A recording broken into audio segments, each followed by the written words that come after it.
So, this is Donovan, an eager learner about to enter into the 6th grade. As a young African-American male, racial and ethnic discrimination are particularly formative to life, especially in educational context.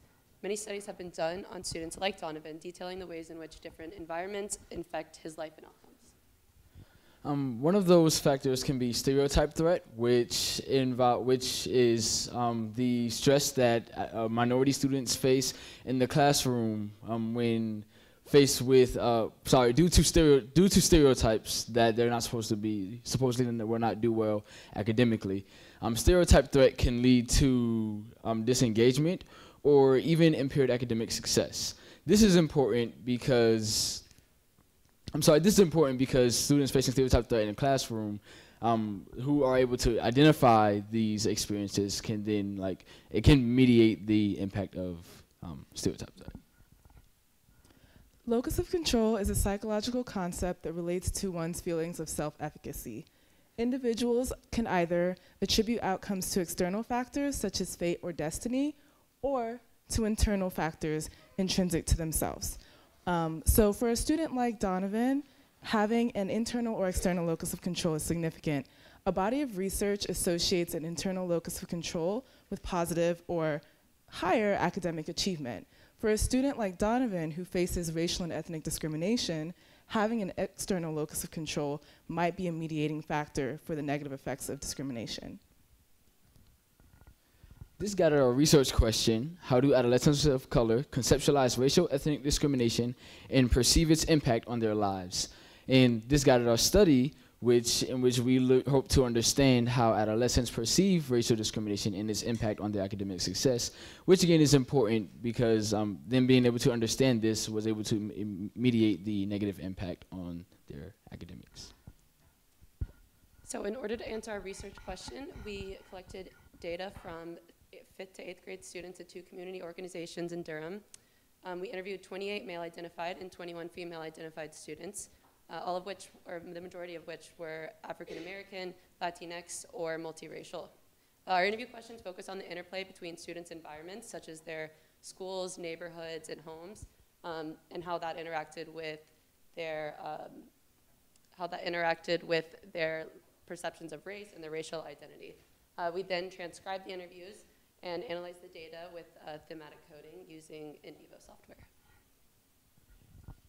And in doing so, we found 4 themes. The first one being post-racial society, race doesn't matter, blatant racism, and talking about race is racist. So for our first theme, post-racial society, we noticed a pattern that students would only refer to racial discrimination that occurred in the past and historical racial discrimination. For example, Greg said, a lot of black people had to go through segregation, and I think it's important to me because I don't want that to happen in the world ever again. Like I said, we noticed a pattern of only referring to historical overt racism, making it seem as though students of color weren't experiencing racial discrimination this day and age. And next we noticed a pattern of students saying that race had no impact on the way that they were treated. And